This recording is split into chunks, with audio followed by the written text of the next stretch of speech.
Ladies and gentlemen, welcome back to Gotham City. I'm your host, Levy Rozman. This is a podcast where I talk to people who live in the chess world on the 64 squares and beyond them. And in this episode, I am speaking with a good friend of mine, international master Anna Rudolf. She is currently a full-time YouTuber and Twitch streamer, among other things digital. But in the past, she was a chess commentator and course creator and educator.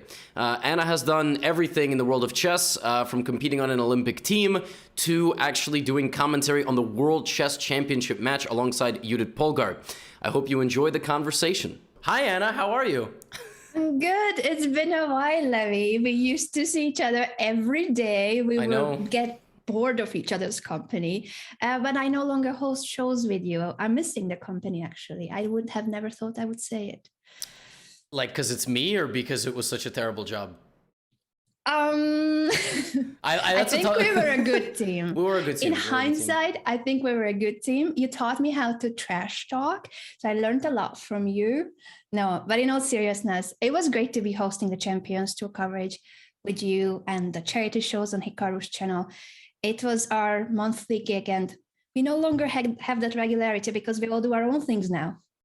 Yeah, what own things are we doing? By we, I mean you. Like, I saw you just recently drop merch, so you also moved countries, and also your power went out for 2 seconds just now. So, give me the lowdown on the Anna life. Like, why'd you move to Spain, and then like how did this? Well, I'll ask about the merch drop after, but yeah, why Spain? Sure. Why you went back?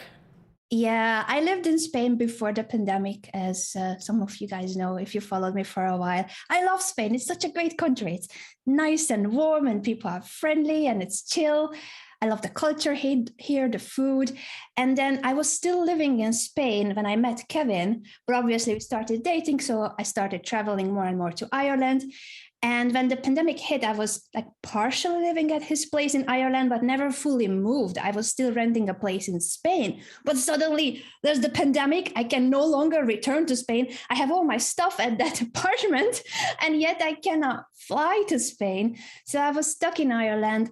I think I was happily stuck, obviously, for the company. It's much better to be stuck with your loved one and not be apart. That would have been worse, I guess, if I'm in Spain in the moment when the lockdown started. That would be terrible. It was a weird yeah. one. Yeah, it was a weird one. And I had a friend of mine help me move out my things, and I had to give up the rent by phone. And luckily they allowed it to happen because it was just in lockdown. Well, obviously, you cannot do anything from a different country. Really? They've let you not pay? Well, I paid the first few months, but then I realized that, hey, this is here to stay. I will never be able to return in the near future. So I'm going to need to give up the rent because this is going to be just like, I'm throwing out money every month by renting a place I cannot go to. I'm not sure they would have let you do that in the United States. We're very, you sign that lease and I got lucky with this burglary because Lucky with the burglary. No. I'm so sorry for what happened to you guys. That's okay. Listen, it's unless you did it, in which case, yes, you should apologize. But no, I don't mean the burglary was lucky, but although it put us into a very nice place where we live now, we have less space, but we have better security. It's a good neighborhood. But a lot of dogs around, like a lot of dogs. I don't know why there's so many dogs, but I love dogs. And the landlord was basically just said, look, if we don't find the tenant, like you have to pay me the rent. And after the burglary? Yeah, and I called him. I'm like, really? You like I have to pay you rent even though someone just broke into the house? He's like, yes. I mean, I didn't cause it, but luckily, oh my God, we avoided any problems. And I like contacted my lawyer, and she said, well, actually, my lawyer I did not contact for this issue, but I contacted multiple people, and they said, yeah, if you sign a lease, it really doesn't matter. As long as it's not the landlord's fault that something happens, you still have to pay the rent. But luckily, we found somebody. I have to tell you, though, the guilt that I experienced when the new tenant was being shown the apartment was pretty high. Because imagine, I told Lucy, like, let's just leave when it's being shown. Sometimes you can be at home when it's being shown. Yeah. I said, let's leave. Because imagine the new tenant says, how long have you been living here? 11 days, it just got broken into. Moving? Why do you need to leave this place? Yeah. So I said, you know what? I'm just going to let the broker handle that. Like, I felt bad, but the upstairs tenant was going to install a camera, so hopefully everything will be fine. But have you ever had something like that happen to you, like a break-in? Because so many people contacted me and said, I had a break-in before, it's a terrible feeling. I was shocked, like how many people have experienced it. No, I luckily did not, knock on wood, because after your story, I started to be even more concerned. And just in general, the life of a content creator, as sometimes fans trying to figure out your home's address, the location, and then they show up. Actually, yesterday, I was talking to Rubius. PogChamps 4 is going on, and he's one of my students again. And he was just saying on his stream how people start showing up at his house, which is now even more weird because he moved to Andorra. So people from Spain drive to his house, parents bringing the children as if it was some kind of a touristic site. Let's go to Rubius's house. Maybe he will come out and we can take a picture of him. Wow. And obviously he doesn't want to leave his house. And he just keeps telling people that there's a boundary to everything. And he's super happy meeting fans at events, in a restaurant, on the street. He takes pictures with everyone he meets, and he's really keen on meeting his fans. But there's a boundary to everything. And if you don't respect one's privacy, he doesn't even know how people know where he lives. Obviously, he was being very cautious, but for whatever reason, someone figured it out and started spreading it into the internet. People start showing up at his place, even driving from Spain to Andorra. That is insane. Yeah, I guess with a guy like his size, do you know in the United States we have like the letter to describe what level of celebrity you are, like A-list, B-list, really? C-list. Yeah, so like the major actors and actresses are obviously A-list. Maybe there's something even above that. Yeah. So like you and I might be, I don't know, E-list. If there's maybe I was gonna say Z. Maybe, yeah, maybe. Very bottom. Maybe. I don't consider myself a celebrity. Maybe Kevin would be a bigger one in our household, but you are a YouTube celebrity. Yeah, like more on YouTube obviously than on Twitch. But even still, I mean, it's very unlikely to encounter that kind of stuff. But yeah, once you get to, I would imagine Rubius at his size is probably at least B, with just how massive he is. I mean, he's the biggest Spanish-speaking streamer, right? So, yeah, he is the biggest on YouTube, and on Twitch, I think he's number 3 among all languages. So obviously massive audience, but that doesn't mean that people can treat him as a sightseeing location and a zoo. Yeah. That's scary. How's your experience with interacting with people like on the street if they recognize you? You've had good experiences? Any weird ones? Good experience mainly, but I haven't been recognized much. It's mainly that Kevin gets recognized, especially in Ireland. He's mainly the one that gets recognized, and then we stop for a picture. I was recognized recently only once. It's like we haven't really left the house much, so we don't give much of a chance. Now in Spain, it's even less likely because, well, I do sometimes host Spanglish streams, I call them, when I speak both English and Spanish. And obviously for PogChamps 4 with Rubius and Cristinini, I have some of the lessons in Spanish because of them. But I don't have a massive Spanish-speaking audience. So in Spain, so far no one has stopped us. It was mainly a thing in Ireland. And only once when we were walking on the street at a random town, a guy stopped us and I was like so ready to take a picture of him and Kevin. And he was like, "Oh, you're Anna." And then he looked at Kevin. I think I told you this story, Levy, before. He looked at Kevin and he was like, "And you are the YouTuber." Yeah. Yep. I remember that on commentary. Yeah, that's funny. Very few people will go, "Hey, you're Levy." I think that's happened a few times, like just out of pure shock. Most people are like, "Excuse me, are you this person?" And then, yeah, there's a good percentage of people that you take pictures with. Some just say they love the content. My like two strangest experiences, not by any fault of their own, but well, actually no, that's the wrong phrasing. It was kind of their fault for making it a bit strange, but I think people just sort of like freak out. They like take step one to introduce, like to recognize you, but then they don't really know what to say beyond that. I've been the victim of that myself when I've recognized people. There was an individual who spotted me in our local pharmacy, like 2 minutes from our house. It's like I started looking back the whole way to make sure that he wasn't following us home. And then, oh my. Yeah, recently, actually around here, like there was a guy who was like, "Hey, Levy," like he was with a group of friends. And then I was like, hey, and the guy goes, oh, you live around here? And I was like, yeah. And then he goes, where? Like, which building? You know, because there's like some buildings. I'm like, boss, that was the wrong question to ask in the middle of not knowing what to ask. Did you not just realize I was burglarized? Like, hey, where's your house? Yeah. So that was funny, but that was that was pretty innocent. Yeah, I feel like oftentimes those questions are innocent because it happened to us at the gaming conventions. Before the pandemic times when TwitchCon and other conventions were on, and I went to Kevin's meet and greet, and a lot of people would ask Kevin like, "Oh, where in Ireland? Where in Cork?" Because I guess for anyone who is not exposed to how dangerous it is, that people know, even the town, the city, just like anything specific. So they would ask just like casually, "Oh yeah, I'm also from Cork. So where in Cork?" I know. Yeah, I had a guy at the gym be like, hey, like, what neighborhood did you live in when you got burglarized? And I was like, I straight up said, I'm not going to tell you that. But have a good workout. Something like that. I was like, I'm sorry, no disrespect meant, but I'm not telling you where I used to live. Of course. How's your workout going? I saw you posting a video in a tank top. Yes. New. No video. New. No, just a photo, no video.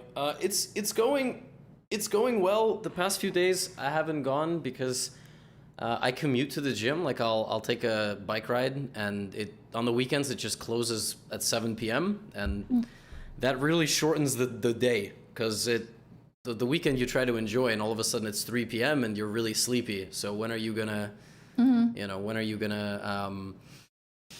have time to go to the gym? But it's been going well. It's been like something that I've been able to do pretty consistently. I would love to say things like it boosts your confidence in other things and everything. I don't know if it's that abstract, but for me it was like good to build a routine and try to eat healthy. But I don't calorie count, and I very generally try to follow the diet side of things. But I lift heavy objects and I put them down. And then today, the gym offers a complimentary Pilates session. So, have you signed up? Yeah, I'm going in 4 hours because I've heard Pilates is really good for your core, which is good for your lower back. Yeah. So I used to go to Pilates. Yeah. Oh, yeah? I'm the kind of person that I'm not that much of a gym person in terms of like weightlifting as such, but I would sign up to courses. So I attended Pilates, yoga, Zumba, even hip hop dance, which I was like, yeah, this will be good to move. But it was actually like really difficult because you had to do like kind of acrobatic moves and be on the ground, like with your head and just then flip and whatnot. And I was like, okay, maybe the hip hop was a bit too much. I think it was called funky hip hop. And we were practicing for an actual performance on stage. Wow. And that's when I realized this is not meant to be a workout. Wow. Did you like Pilates? I liked it a lot. And it's more difficult than what people think. I think there are sometimes a few confusions about Pilates being like, first of all, a lot of people think it's only for girls or women. Not true. I had a lot of guys in my class. And second, people think it's just something light and easy. Also not true. Yeah, I know it's going to be really difficult. And the core, like the abs, just something that I don't work out. I have a mat at home. I tried some yoga, like tried some abdominal exercises. But yeah, I find it a lot more fun to work out like arms or shoulders, and then I know I have to work out my core, which is why I'm gonna try to do this, and then I'll see if there's some other classes. I think I would die in a dance class. But life is long, so I'll probably end up trying one. Lucy and I were thinking to sign up for some kickboxing, but I got to tell you, I'm almost at a point. I would prefer to have a trainer come to my house because I'm just a little bit weirded out, like being in public and looking like a total idiot, like working out, I don't want someone to like record me or something. And, it's like stuff that I'm thinking about. I'm just more comfortable now in my house. Maybe it's the pandemic, maybe it's the audience, but This like stuff I got to think about. Like, it's like, damn, I got to pick my nose up. Can't do that, you know. I gotta. Someone will see it and record it and tag me on Twitter. Oh my god, yeah, I don't know. It's just stuff that maybe it's like stupid. Maybe it's just a very silly thing to think about. But yeah, I like I said, a couple of people have like seen me at the gym, and I don't want to, you know, drop a bar on myself and then become an internet meme or something. So. I would love to see those memes, and then I can pull your leg again. Yeah, Levy dropping a bar on himself, like while working out. Maybe not that. I don't want you to hurt yourself, but I would embrace a meme like that. I'm sure you're doing well. I'm sure you're doing well. All jokes aside. Have you stayed consistent with workout, classes, diet, like through all this pandemic? Did you? How were you taking care of all that stuff? I try to eat healthy. I'm very religious about eating porridge because I like it and I feel like it's a healthy dish. So I can eat porridge for breakfast, lunch, dinner, maybe not all 3 courses, but at any point of the day, if I'm mildly hungry. Depressing, yeah. If you No, I wouldn't have only porridge. So no, like once a day, I would have a big bowl of porridge with bananas, nuts, blueberries, strawberries, like depending on what do I feel like. I add this or that, nuts and honey, and I love it. I love porridge. I feel like it's one of the healthiest dishes that I eat on a very regular basis. And I prepare salads, fresh salads with lettuce, tomato, goat cheese oftentimes, or any other type of cheese, feta cheese, mozzarella. I'm a huge fan of cheese. So as long as it has cheese in it, the salad, it's a nice salad. And anything fresh, just fruits. I eat a lot of fruits. I feel like it. And it makes me feel really good that I'm eating, not just that it's healthy. So I think it's not like I have to eat healthy all the time, but it's healthy and delicious. So yeah, I would never say no to a juice, smoothie, or just fresh fruits. That there was a big lack of meat there. Are you like consciously vegetarian, or do you just eat like not so much meat? I used to be pescatarian, so I try to be vegetarian, but sometimes eating salmon. I like fish, especially when it's salmon or sushi. But it was so difficult to keep up with that diet at events, at tournaments, basically, because back then I was still a competitive player, and I traveled with the Olympic team.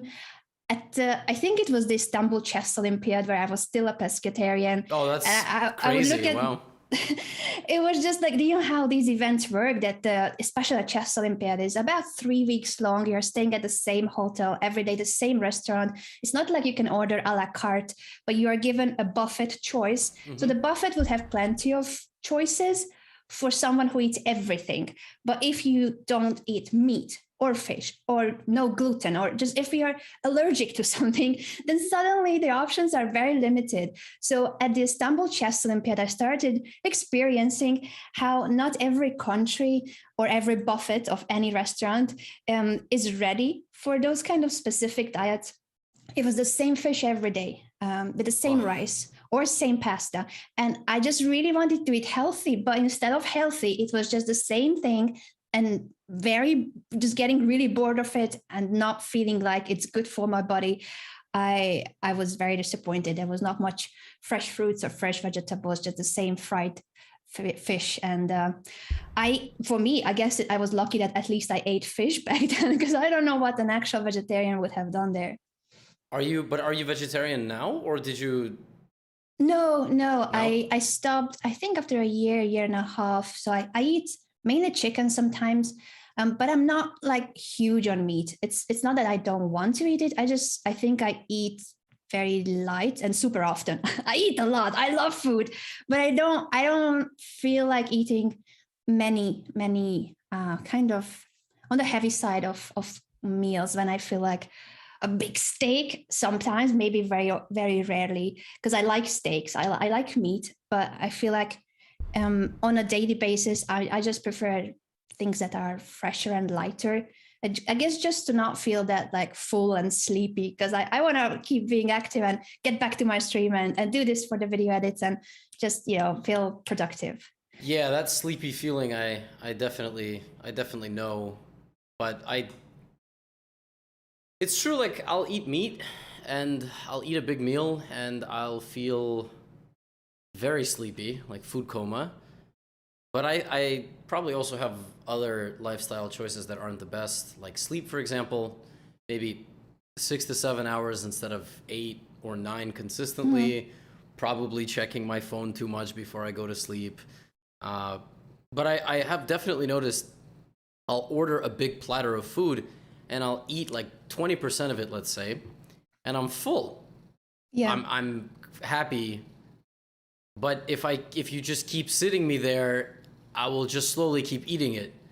5-10 minutes go by, I'm having a conversation, I'm watching something, I'm just gonna start eating. But I need to learn to not do that. I need to learn to just hit the pause button. But the problem is that when you order food, you very rarely just get a small platter, which is part of the reason that I like. Lucy and I recently went to a restaurant, slightly on the fancy side, and we always were of the opinion that these restaurants serve you these platters that are very small on a big plate for the aesthetic. But we went to this restaurant and we ate all these dishes, and by the end we felt like wonderful. We ate all these dishes that tasted incredible, and we weren't sleepy. We didn't feel full. I was like, maybe that's another part of it. Sure, maybe they can save money and it's the plating, but I ate and I felt awesome. Like, okay, I felt good. I don't feel sleepy. I don't feel gross. I definitely experienced that feeling a lot.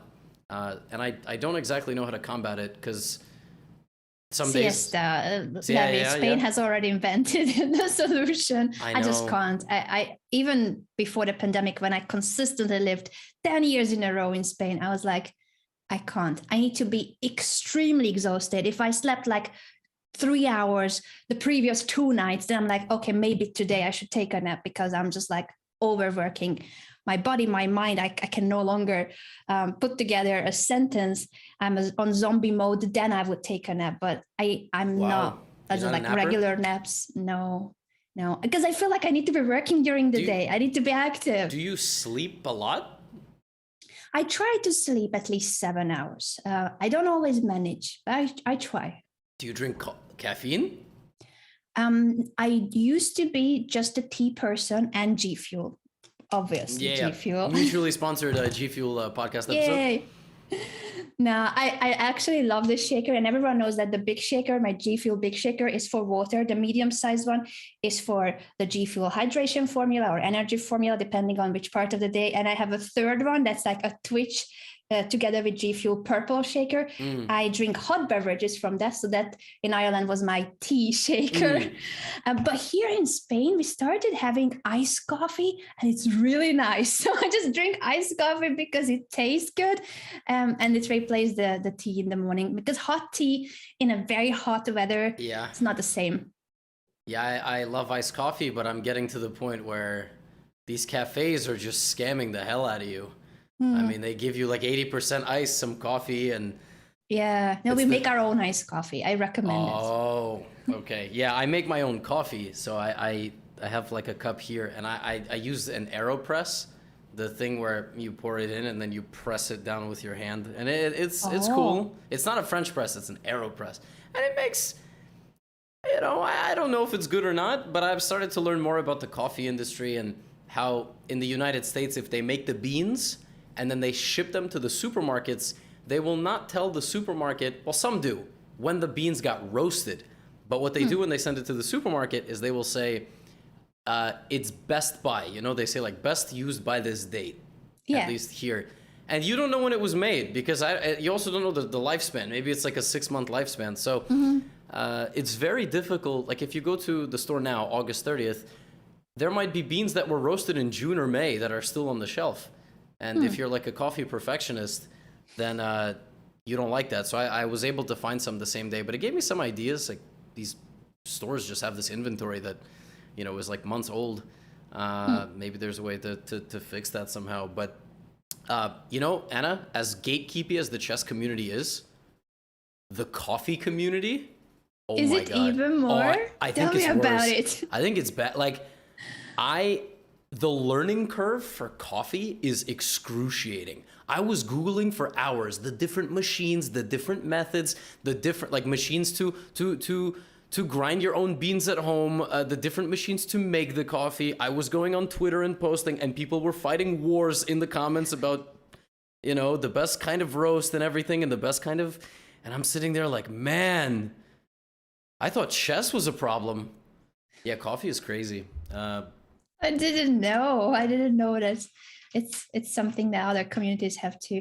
I'm happy to see that the chess community is more and more welcoming. I think the Queen's Gambit and PogChamps, now we are at PogChamps 4, but the series as a whole, I think those kind of events and the series itself, obviously Queen's Gambit was huge for the chess community, and it started getting in more and more people who were just like very casual about chess. And it's great because chess is a game for everyone. I never understood why some grandmasters or anyone in the chess world would have the mentality that, no, this game has to be just played perfectly. We can only broadcast games of the best chess players in the world, which are great. Obviously, I love watching Carlsen versus Hikaru again, and then the World Chess Championship coming up, and that's awesome.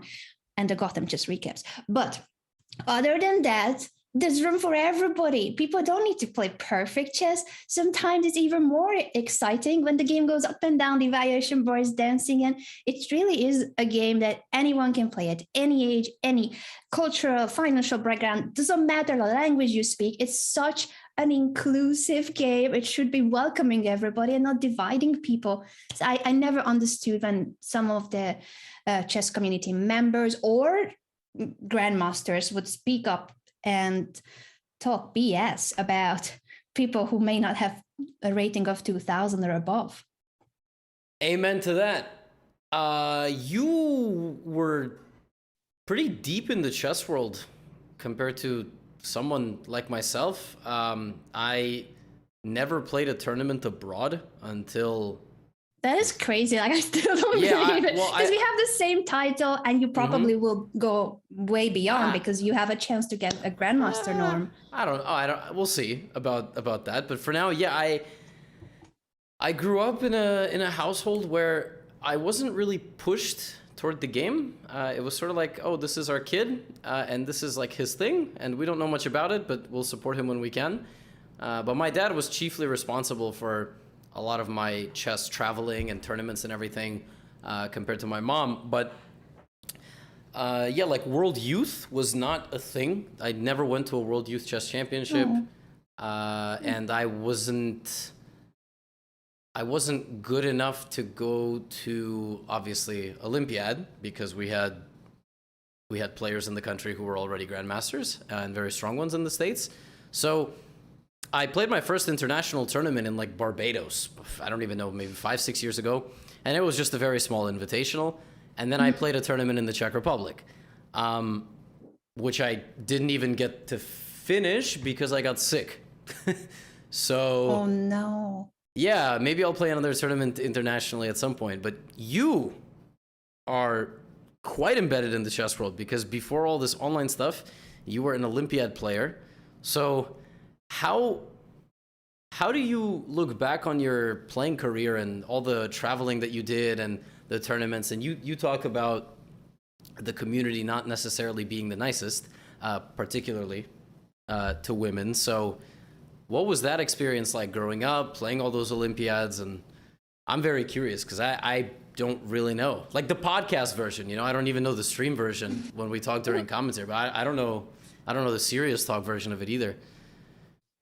I think I loved it. I certainly didn't feel like it wasn't welcoming me as a girl when I started out. I had girlfriends and guy friends at the chess club, so it was just like a bunch of kids from primary school that I started hanging out with. We would go to the same chess club, then attend chess camps and go to the same children's tournaments, and I really liked it. I never felt like not that welcomed as a kid. I think I only started realizing as a teenager or young woman that certain players would have a prejudice about women's chess, the so-called women's chess, and they would not necessarily resign against me as soon as they would resign against a male player of the same rating. They would think that I can still mess up, which is fair point. You don't have to resign. It just, at certain points, it felt a bit more disrespectful, just so that they think that me at the same rating versus a guy of the same rating, the guy is obviously a lot better than me, so they would resign against him with a rook down, but not against me with a rook down. And then, of course, the lip balm story happened, which was for me the biggest very negative experience. But that is just, I don't know. I don't know if you want me to sum it up. I know you know the story. I think many of the viewers know it too. It was just shocking to me, I guess, that I was accused of cheating because I wasn't a young prodigy, especially not a young boy prodigy. So if it was a 12-year-old boy, I think none of those accusations would have happened. At least that's how they made it feel like. I don't have a proof of that, and I'm sorry if I misinterpreted their behavior, but it kind of felt like their accusation was hugely based on the fact that I was about a 20-year-old girl, and I'm not supposed to be playing this good. Yeah, there's a quick summary, but in which year was it? 2007, I think, end of 2007, and the story broke at beginning of 2008 in New York Times, New York Post, Australia, Denmark, the cartoon and whatnot. Like, I saw my name and the story everywhere. It was crazy. The incident happened in, I was gonna say 2007, 2006, but when in 2007 did this happen? Very end. It was between Christmas and New Year's tournament in France. So yeah, you were playing in France. And yeah, I mean, Anna did like a full video on this. So without spending the next 40 minutes on this subject, you were accused of cheating, and the primary piece of evidence was a lip balm, which I would believe in 2021 more than 2007, but that sounds like some sort of James Bond, kind of lip balm. What I'm always fascinated about is how was the lip balm... I'm going to ask kind of a humorous question.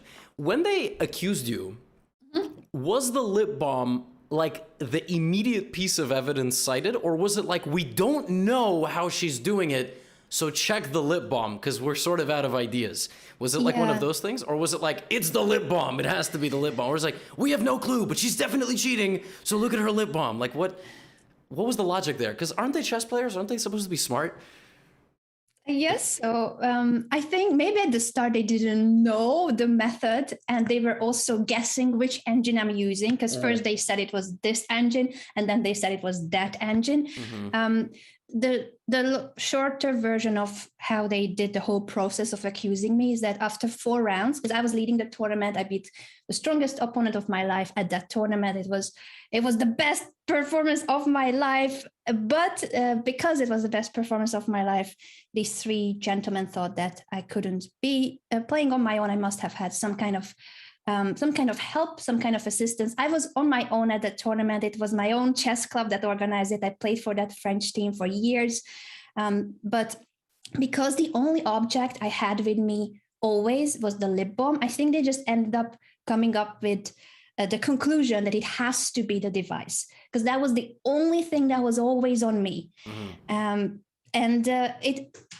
I use this kind of lip balm, but back then it was a tin. So it was like, it would be like this size as the mirror, maybe a bit smaller, a tin that you would open, and there's lip balm, and you apply it, and then you close the lid. So their idea was that the way I'm cheating is that I open the lip balm, I look into the lid, and inside the lid there's a microchip that's connected with a wireless internet to my backpack, so I see the move inside the lip balm.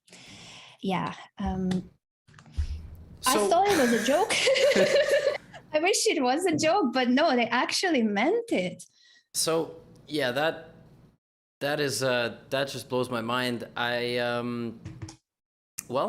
I mean, it's probably just a testament to your play, and as it's been so long since then, do you look back probably humorously on this story rather than angry, or because I'm sure you were extremely pissed off in the moment, and like you were looking for some sort of justice, which obviously nothing's going to happen, right? I think you submitted something and then nothing ended up happening, if I remember correctly. Or the Hungarian Chess Federation submitted an appeal to the International Chess Federation, to FIDE, to the Ethics Commission. It's not even an appeal. It's like an action against someone, right? Yes, or maybe I'm using the wrong term there. It was a legal action taken. But I don't think, I never actually knew if there was any, I guess nothing happened, because then if something happened, I would have known. There was no ban, not even a not even a temporary one for like a few months, or just a call to action, like, hey, maybe you could apologize to her. Yeah. They never did. Yeah, that's pretty wild. I don't. But speaking of the joke, because you were saying if I take it on the jokey side, and you said I did design merch. This is one of the details I love on my merch. There's a little queen, for instance, at the bottom of all hoodies and t-shirts, and if you flip it, it turns into a lipstick.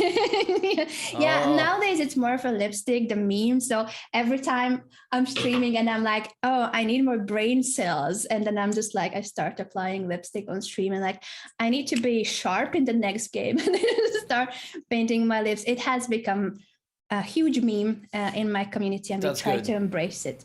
That's good. Wow, you have it embroidered onto the merch on the other side. What did you do for your merch? I know there's multiple ways you can do it. You can like pay a designer to. I remember Cutie was explaining this to me. There's 3 ways that like Ludwig has done it, for example. Do you have like proprietary ownership of the brand, and how did you go about it? And then you were also moving countries, so is it based in Spain? How did you do it?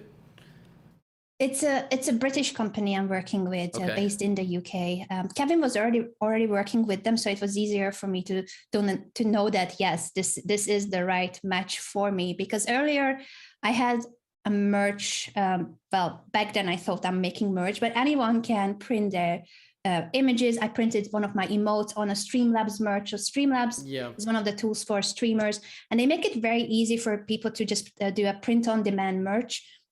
But it's basically a basic t-shirt or hoodie, and you print on it whatever you want. Then they take their own cut and they ship it to the fans. I wanted to create an actual brand and no longer just have this print on demand. I'm using this third-party company. So I worked on this for the last couple of months, I think from end of March till basically now. Like, it's been a long process in that sense. Is that because you had to take breaks and because you had to move and everything, or like did you diligently work on it? It just took 5 months. It took 5 months, I think, because I wanted to make it the best design possible. So I started working with a team of designers, and we just basically did brainstorming sessions, emails back and forth, what patterns, ideas, what to relate it to. Where'd you find them?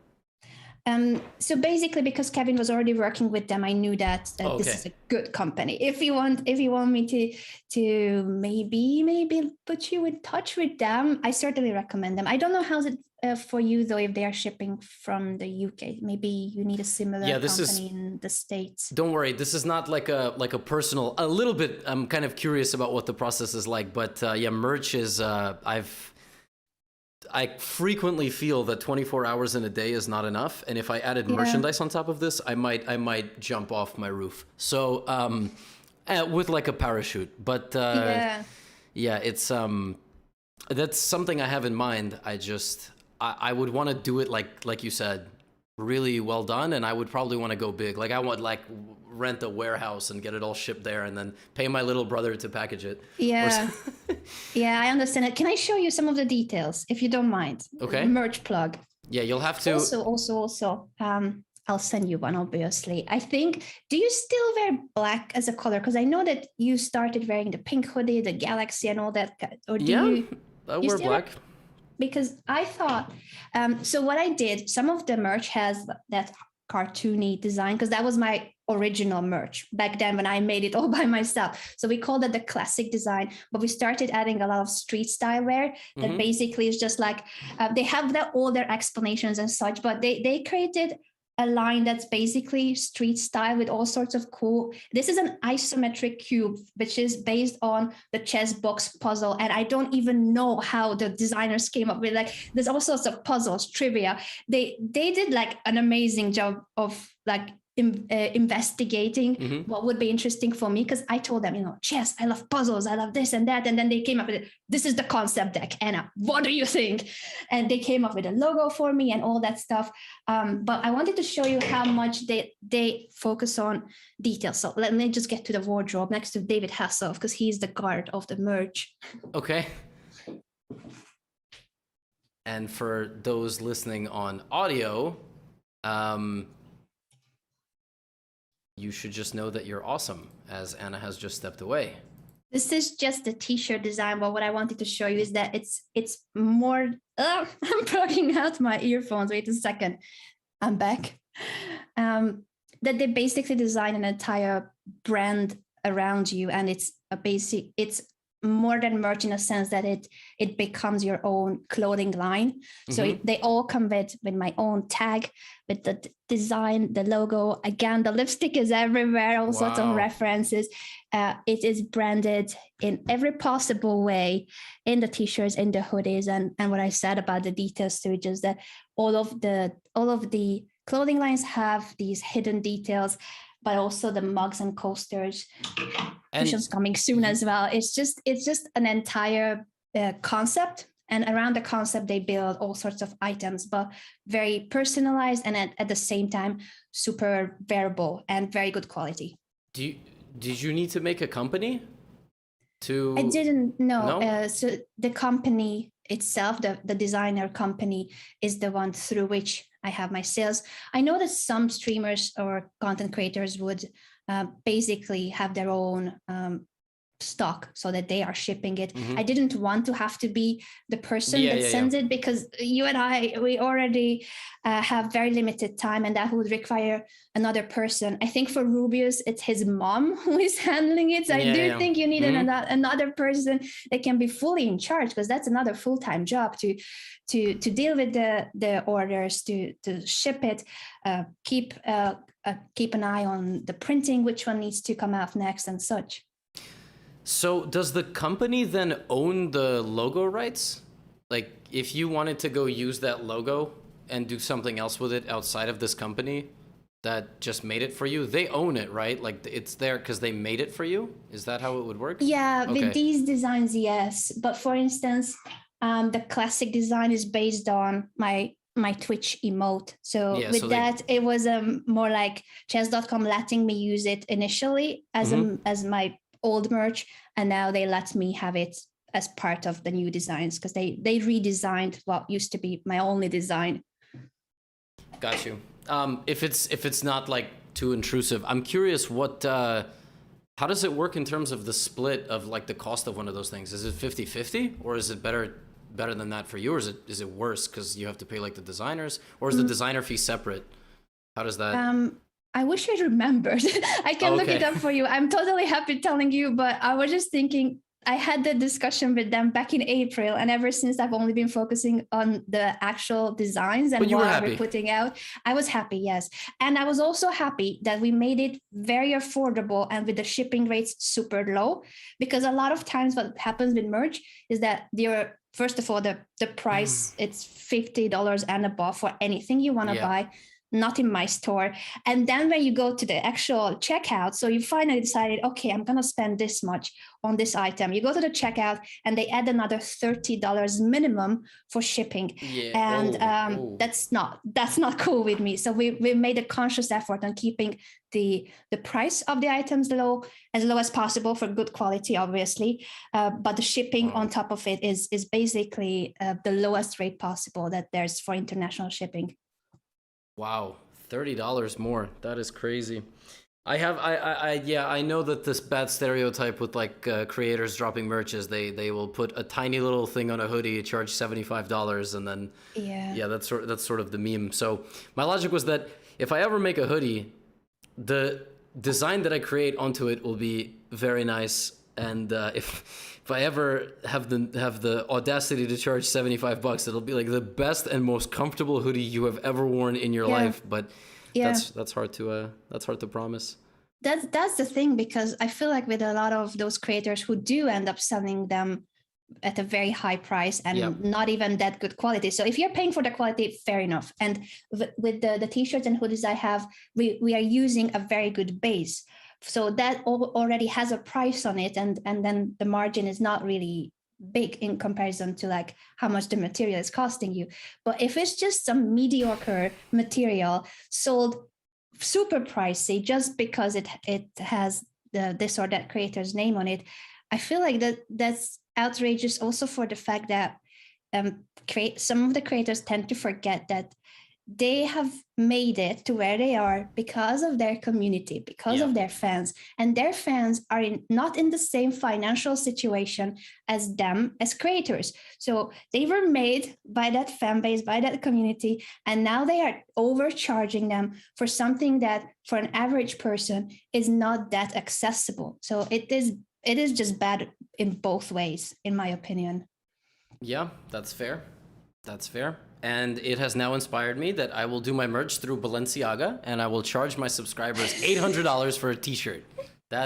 It'll just be a black and white chessboard t-shirt. And but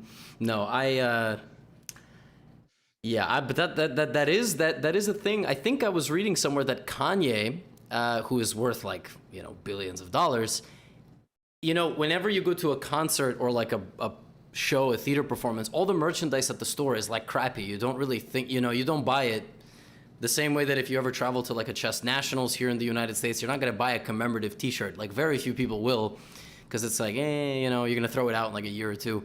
But I think what Kanye did is he made concert merch super flashy, like designer wear. He would specifically do things. So he redefined what it meant. So if you bought it there, it wasn't just, a souvenir for being at a concert. It was permanent clothes that you could wear beyond that. But the more I look at luxury items, the less I understand them. Maybe art, but Yeah.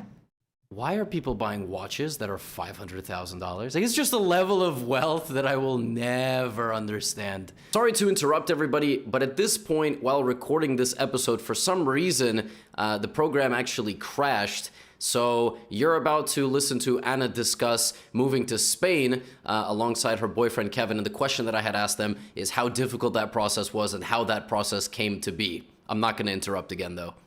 I figured out in that very first conversation with him that he was thinking of moving to Spain for a bit of time just to see how it goes. Like he was considering to rent a place for 6 months and see if he likes it there, because we are in a very lucky situation as content creators that as long as you have decent internet, you can basically work from wherever in the world you want to be working from. So he was considering moving abroad, and particularly to Spain, because he likes it as a country even before we became a couple.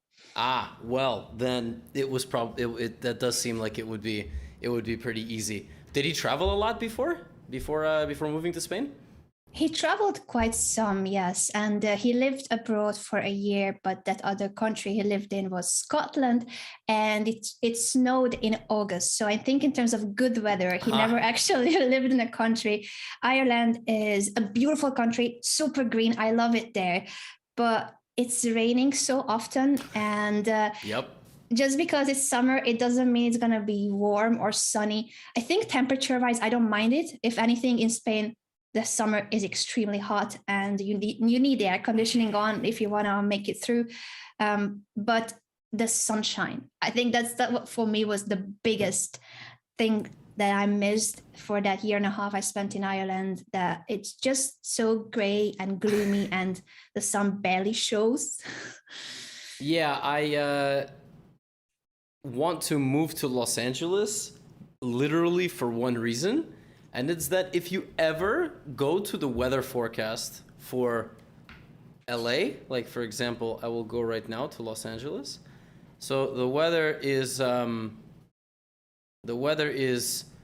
81, 79, 70 Fahrenheit. So I apologize for the Celsius people. 81, 82, 84, 82, 81, 82, and it's never anything worse than partly cloudy. There is no rain. The chance of rain is 10% or less. It's just sun and wind, and that's it. And New York is like one day we have a tropical storm. Now we're gonna have 2 days of clouds. Then there's a 100% chance of rain for 2 days. The temperature fluctuates anywhere between 15 and 20 degrees. And even in weeks we have rain. We have snow. 3 days later it's 60 degrees Fahrenheit. And then it's a disaster. I didn't know it's changing that much in New York. I visited. Sunshine is a big booster. I agree with places like Los Angeles or Spain. Yeah. It's just such a huge boost for one's mood when you get up and it's bright. Moving as a creator comes down to two things. Number one is how much money can you not pay to the government, depending on which state you live in. Yeah. The second one is probably like where you know people or weather, which I guess is a third thing. But I don't have a huge need to be in a place where there are a ton of other creators or opportunity to be featured in like a music video like LA. But LA is... Are you saying you don't want to be in the next Bella Porch video? I love Pocky and Ludwig in the video. Listen, if I was invited, 100% I would go. I just don't necessarily think I fit the profile. That's all I'm saying. I do my chess content, and I'm not very good at other video games. And but what if she watches the daily recaps? Maybe, yeah. I mean, if she's doing interested in chess, she seems like the busiest person in the world. But I guess the point is, like, if you move to LA with the hope of networking, it probably really helps to already have some in to a network. I don't know if it, it's not the same as moving to LA as an actor or actress trying to like make it onto the screen. Yeah. But yeah, LA is definitely a place that I would move, even though I would be paying more taxes than I am currently, which is over 50%. What are the Spanish taxes like? Is it also like that high, like 50%? Yes, it's high. So it's certainly not the tax place to go to. And a couple of Spanish streamers, creators left to Andorra. Where you pay 5%. Something like that, right? Isn't it like 10, 15%? How does that country sustain itself? I don't know. I was there for an international chess tournament. It's a lovely place. It's all just like a very tiny location with beautiful landscapes. Andorra, it's just got like this lovely mountain ranges and valleys. It's a lovely spot. And even the capital feels like it's a small town in comparison to some of the big cities in the world. No, but it has a nice spa. It has a tournament like Andorra Open or what? Yeah. I think it was literally called the Andorra Open. I don't know what's with it now, because I'm guessing that the pandemic, unfortunately, had a negative influence or impact on a lot of chess tournaments that were over the board. So many tournaments moved online or stopped existing. I hope that they will start coming back once things are safer again. But it used to be every summer, I think every July. It was a lovely tournament. I recommend it. Yeah, that does sound very nice. I had a friend who was trying to convince me to move to Andorra like 5 years ago. Really? I very absentmindedly said friend. I wouldn't say that we were friends or enemies, but I knew him through chess, and we actually traveled to... he was at that tournament with me in Barbados, and now he's trying to become a GM. I think he's traveling Europe. He's always been kind of a research a foreign destination and go kind of guy. I think he lived in Peru for a little bit of time, and his logic was that the rent is low. And I was like, man, I don't think you need to move countries to get low rent. You can probably move like 90 miles. But he like went to Peru for some time. He was like living in Europe. So see, I always thought I was very much the kind of person who just goes to Google Flights and just buys a ticket and can just go. But for some reason, now that I don't know what the right word is, getting older or what, but I really... You're so old, Levy. I know, I want to plan stuff. It doesn't... I'm not comfortable winging stuff. I want some routine. So, that part of me has sort of died. Probably because nothing good happens out of just being completely spontaneous.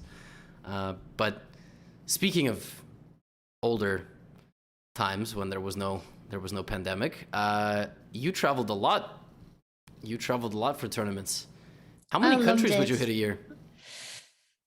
I felt like I was in a different country almost every single month, if not 2-3 different countries a month, depending on the length of the event. So I used to travel a lot to compete ever since I was a kid. A lot of tournaments were abroad, and to become a good player, well, good at my level. Obviously, I never became that good, but to be on the Olympic team, I felt like, since that was my goal, even as a kid, I had it on my wall. I cut out, I don't know if I ever told you this story, Levy, but I had a picture of me at around the age of 12, me playing chess.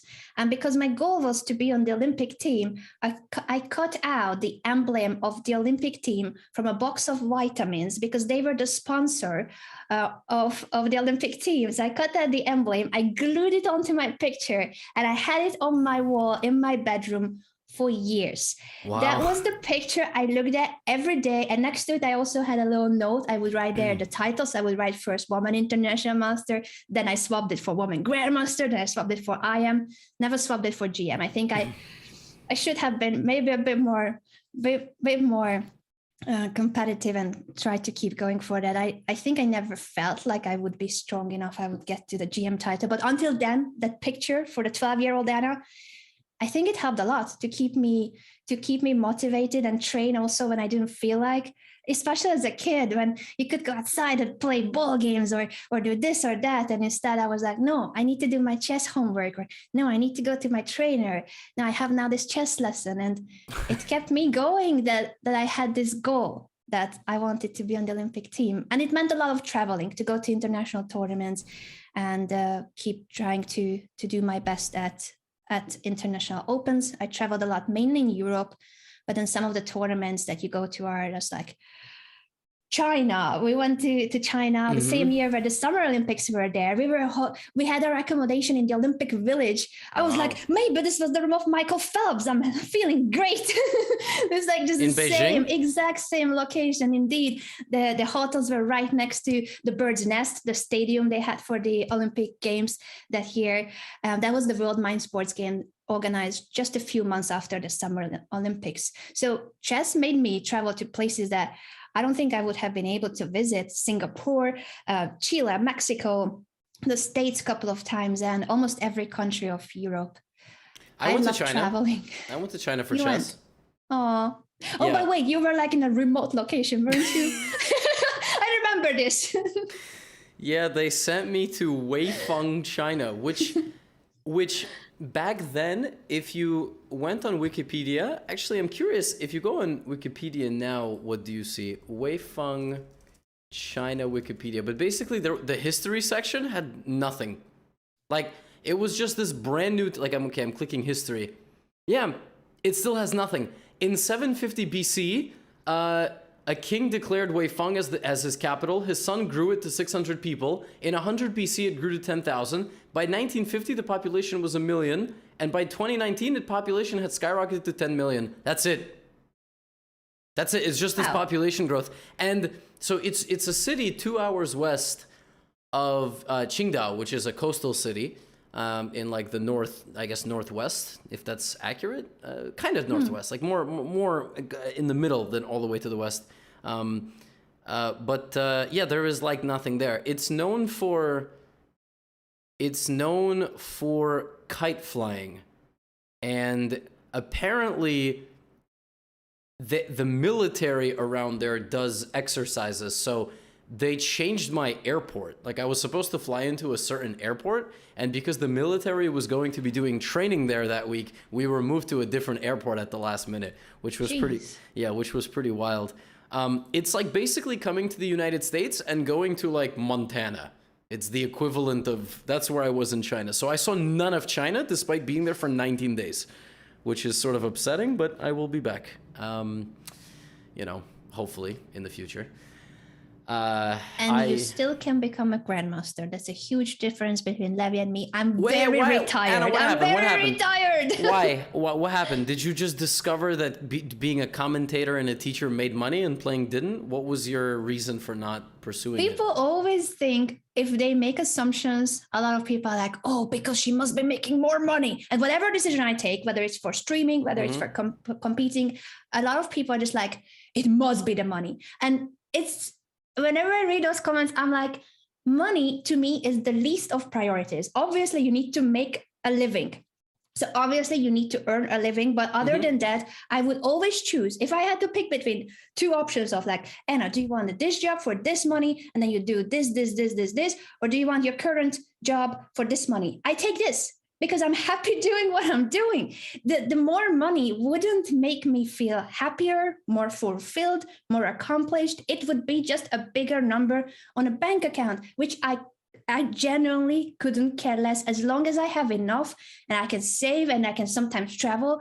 I think it's sometimes people put so much weight on the financial aspect of things. Why would you, like, I don't know, Levy, if you're with me on this, but would you accept a job that you absolutely hate, but it gives you tons of money? Like, would you really want to be waking up every day to do something? I never hated any of my jobs. That's not what I'm saying. But like, it also matters how much you're enjoying what you do for work, because it's so many hours of our days and life is short. I wouldn't be doing something that I don't fully enjoy if I can pick something that I enjoy. And maybe it's not the top earning job, but I love what I'm doing. Yeah, well, it depends on the money. If it was asked would you for sell your soul? yeah, for a little bit, definitely. I see. It depends. If it would come down to probably, the difference between the two. If it wasn't substantial to the point, like I think what I've learned through all this growth and us earning money as creators, doing everything we do, like you said, at a certain point, I lose my perception of money. Like, I don't understand what it's beyond a point. I don't, like, it's all the same in many ways, because I don't spend a lot and I don't have like bad spending habits. I buy my cryptocurrency, I like invest some money, I'll invest here and there, but I don't know, it hits a limit. Like I was mentioning the $500,000 watch. Like I will never understand a life like that. I still am like, damn, this Uber is $40. I'd rather take the train. But I have days that I'm like, all right, $40, whatever. I'll sell a course or something.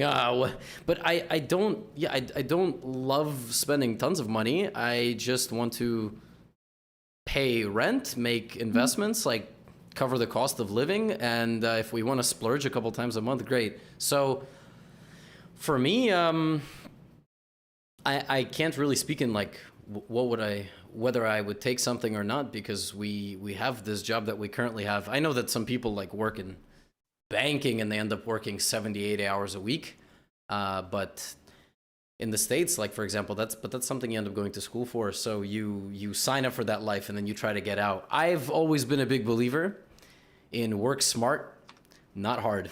So 100 hours a week is great, but like if I can cut that down somehow, and I think who was my guest? Was it Eric or Sagar? They were telling me about, I think it was Sagar Shah. He was saying there's a book, The 4-Hour Work Week. Optimizing. We have that book too, but I just don't believe it's doable. I love the books of Tim Ferriss, but honestly, I don't think you can do it.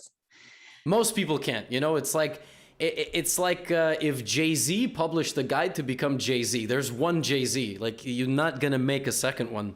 So, some people, if they figure it out, they figure it out, and if not, then you can't aspire to be one of one in the world.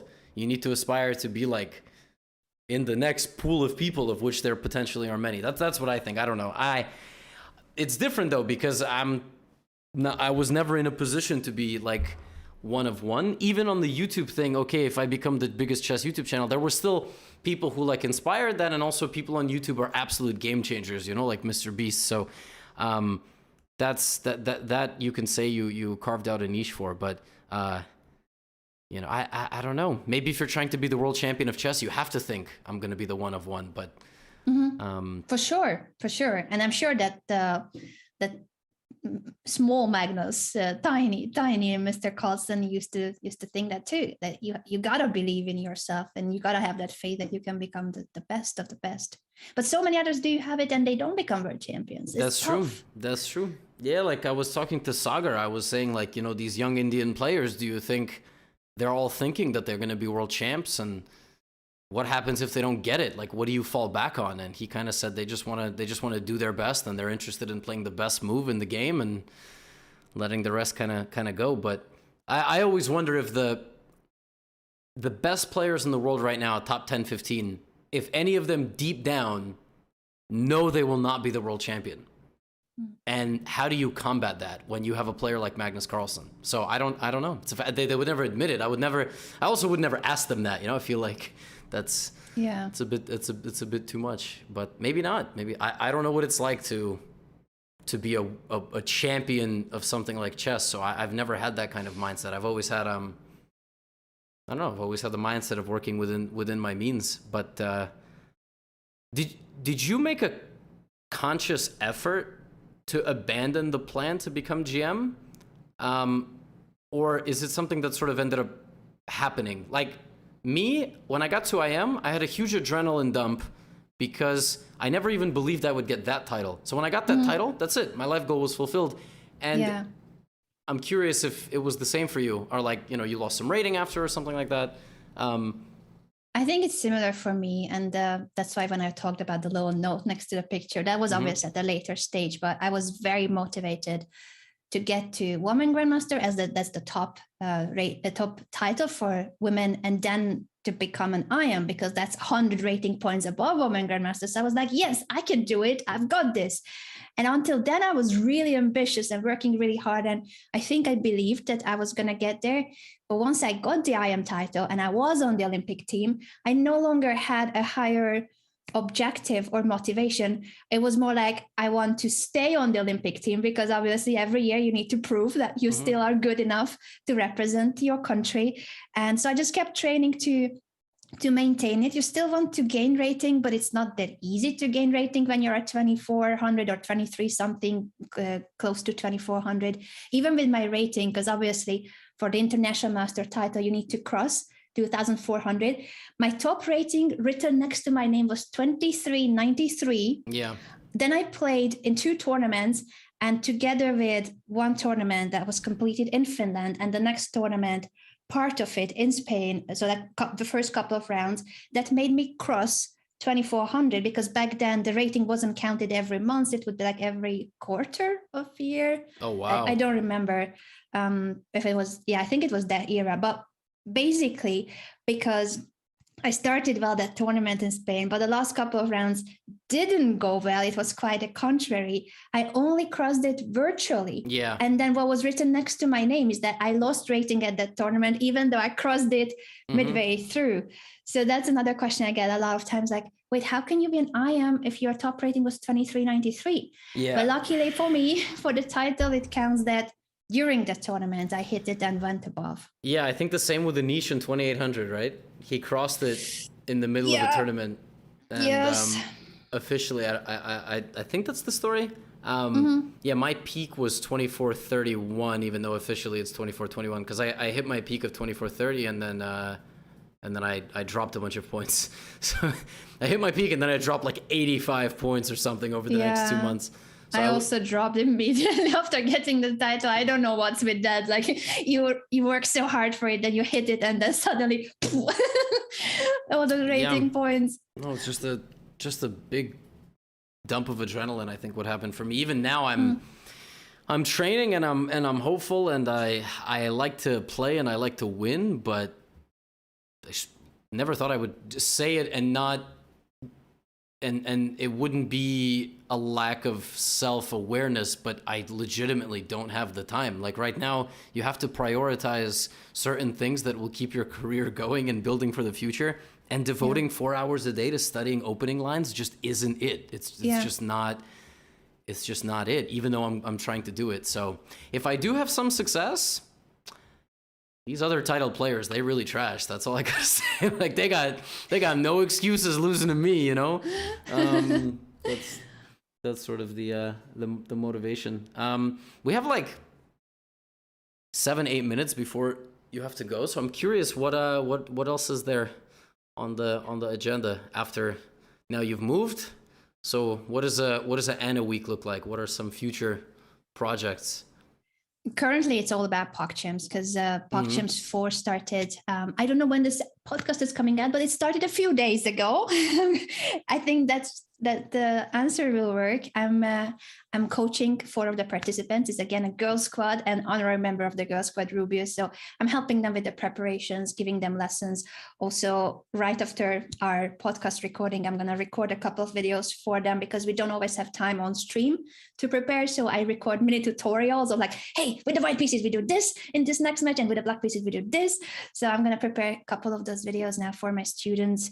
And it's one of my favorite events of the year. So I just am basically living the PogChamps life as a coach, as a caster. Today I'm hosting the show with Miss Botas, I believe, and also just watching it as a spectator, because I think it's just such a fascinating event to see gamers, streamers, celebrities coming into the chess world as beginners. And they pick up chess. A lot of them only know how the pieces move, and we help them. Levy, you and I both have been coaching for so many months now. Well, if we add up the previous editions, we have been involved in PogChamps, and it's just really rewarding to see their journey, to help them from zero to go to hero in a way, because many of them do improve a lot, including Michelle Carre, who recently hit her rating objective of 1,000 rating points, and that took her 8 months. And some people, I just saw the tweet of Michelle celebrating, and obviously a lot of people are like congratulating her and saying, yeah, that's amazing, what an accomplishment. And then there are a few people like, wait, why are you celebrating hitting 1,000? Anyone can do that in a month. And I'm just like, seriously? That's what you want to put out there? If someone has worked so hard to achieve something that's totally not her fit. Michelle is a former competitive biker. She does a lot of physical challenges. She never actually took on a challenge, anything similar to this chess challenge. She has a challenge accepted series. She does all sorts of crazy cool things like FBI agent, firefighter academy, figure skating. She does it all, but she never has done a mental challenge like this. And so many times she wanted to give up because she didn't think it was the right fit. And then why do some people feel the need to belittle something that was truly so much commitment and hard work, and she made it against all odds? Well, it'll always be the case. It is Twitter after all. In a nutshell, like why would you celebrate an individual hitting a rating milestone who, it took them 8 months or however many long games?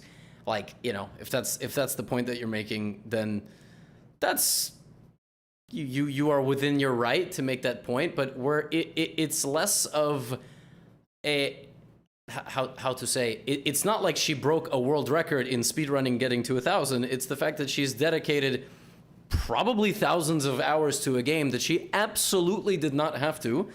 She went through a process that took the majority of this year while also working on a lot of projects. She had an 8 months or 6 months. Her project started at 8 months ago, I think, like 7-8 months ago. Yeah, 8 months, exactly. And she, like many adult players, struggled at the game and had a mental barrier that she had to break through. And she did it. Many people struggle with chess. Many, many people. Not all of them are the hosts of Challenge Accepted, except for Michelle. So, we all go through our different rating hurdles and barriers. Some people take years. Some people never break through a barrier. Some people stay 2,000 and then gatekeep the rest of chess society on Reddit. That's enough. They tell you what you should and shouldn't watch on YouTube. They tell you which courses are bad and good. And it's like, you've been the same level for a decade. Why should I listen to you? So you should celebrate, because everybody has a hurdle that they can overcome. I had it with Blitz. So, Anna, like I was telling Michelle when we recorded, like I could never break past 2740 Blitz. And then one day I did, and 2 days later I was 2800. And then now... Look at you! Yeah, like mentally, anytime I'm below 2700 now, I'm like, this is embarrassing. Like my minimum now is 2700. So you have to overcome these little barriers, and that's the only way you can get better. But yeah, but it's Twitter after all. I've noticed that there are like 10 to 15 accounts that do not respond to anybody on Twitter except for me. So it's probably people who made burner accounts just to interact negatively with my tweets. That's dedication. It is. Amazing. It's honestly, it's It's honorable. You know, like I said, I've noticed people who were hateful on my main YouTube channel, who I banned from commenting. They don't know they're banned, so they just keep commenting. So they found my second channel, unfortunately. And now they're on my second channel putting hate, and they're writing stuff like, YouTube keeps recommending this content to me, so I'm going to keep writing hate. I was like, all right, well, it's going to keep recommending the content that you interact with. It's shooting yourself in the foot, you know? So Yes. Oh my. I never understand that mentality when people spend so much time on spreading anything but positivity. Like, if you want to spread something, be kind, be helpful, spread nice things. But to spend this much time on spreading hate, toxic comments, negativity, I just don't get it. Only I don't get why positivity- they enjoy it. I was going to say, only positivity you shouldn't spread is COVID. Yep. Other than that, yeah, it's all fair. It's all good. Speaking of positivity, since we have to sign up very soon, what Anna-ism would you give the people, chess or otherwise, prior to us signing off? What advice would I give? Anything. We all need some Anna positivity in our life. So I think because of what we mentioned and these comments and such, I find it's very important to be kind. I know, as simple as it is, and being kind starts with being kind to yourself, because a lot of people are super hard on themselves. They are never really truly feeling accomplished or loved. And the first thing I would say is that you gotta love yourself the way you are. We always have obviously flaws. There's things that we can improve on, but you gotta accept yourself the way you are. And then from then on, you can build on it. You can try to be the best version of yourself, but it starts with acceptance. It starts with accepting how we are, who we are, and then try to obviously improve so that you can be an even better version of yourself, and that will help the people around you, your loved ones, your family, your friends, to also feel great in your company. Spread kindness and not hate. that was well said. All I would echo is that it's better to try to climb out of a rut and have someone hold your arm as you do it, rather than dragging people into the same rut. Because, you know, we all go through ups and downs. Even your favorite creators who might not show that on their YouTube videos, but ultimately we're all in this together. And I think kindness is the way to go. Being positive is the way to go, except for COVID. Don't. That's the one thing you don't want to be positive on. Get vaccinated, folks, and take care of yourself. Oh, you said it, not me this time. So now the 5 people who get very angry when I talk about this stuff in the comments are going to be like, ah. So, Anna, was a pleasure catching up. I know you've Likewise, Levy. You've got to go take over the world and do some fun stuff. So, we will probably do some commentary for PogChamps, although this episode probably comes out after PogChamps. So I should put that in the past tense. I'm sorry. I already did my commentary with Ms. Botes for PogChamps 4. It was great. I think we had a fun time. Ludwig versus Mr. Beast and all the rest of the clashes. Yep. And check the highlights and recaps. Yes, highlights and recaps. Honestly, can I finish on that note? Because I know that when we did our monthly coverage on Hikaru's channel for the Champions Tour, I kept saying that, yeah, the Gotham Chess recap videos, and it kind of became a meme that I always say it, but it's true.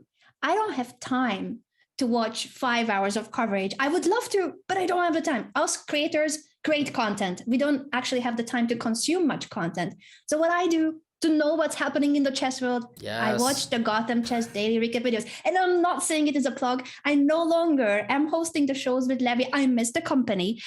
But I do watch the recaps because I need to know what's going on. And that's my way of making sure that I'm always up to date with the most recent events. That game of Carlsen against Firouzja, goodness me. That was a sick game. Yeah, sometimes to catch up on the tournament, I will watch my own recaps. No, but but yeah, I appreciate the plug, and I tried to respond by plugging back on Twitter your merch. I said that if people don't buy your merch, they suck. It was mildly aggressive and a bit of a guilt trip, but You're way too kind. It's annachess.store, if it's okay for me to say it. And I just wanted to also add to the plug that I recently have recommended your recap videos to none other than Judith Polgar. So she said she will check out your channel. Wow, that is absolutely terrifying. Wow. I'm scared to invite her to the show now. She's gonna have to be like, wow, this guy is the biggest idiot I've ever seen in my life. No, it's I am mildly intimidated by some of these strong players. A friend of mine showed me that, like, I think someone from the community paid Vishy Anand, like, on a cameo to do a congratulations of me hitting 1 million subscribers on YouTube. And yeah, Vishy recorded like some clip on his cameo, and it was like I was watching Vishy say danger levels, and I was like, oh my god, it's Vishy, that's crazy. So that is awesome. Yeah, but slightly terrifying. You know, I kind of like being the role model of chess for like the 1800 and under club, and everybody else is like in their own little world. Well, thank you for that recommendation, and yeah, maybe I'll talk to Judith about that at some point. Please do. This was great. Let's be in touch, Anna. Likewise, thanks so much for inviting me. My viewers were asking all the time on Twitch why I'm not on the podcast. Obviously, there are other guests that can be invited too. So it's okay that I was on the first guest, Levy. I will forgive you. As always, if you made it this far in the episode, I just want to say thank you, as always. To support Anna, you know what to do. She's got courses out there on multiple platforms. She is frequently streaming on Twitch and making YouTube content. You can go subscribe or follow. She's also active on Instagram and on Twitter. And if you'd like to support me, I go through this every episode, but I have various donation links scattered around. I also am on Twitch and on YouTube and Instagram and Twitter. And if you'd like to buy one of my courses, I've got 9 of them. They're on my website. Till next time, I'll see you back here in Gotham City with our next guest.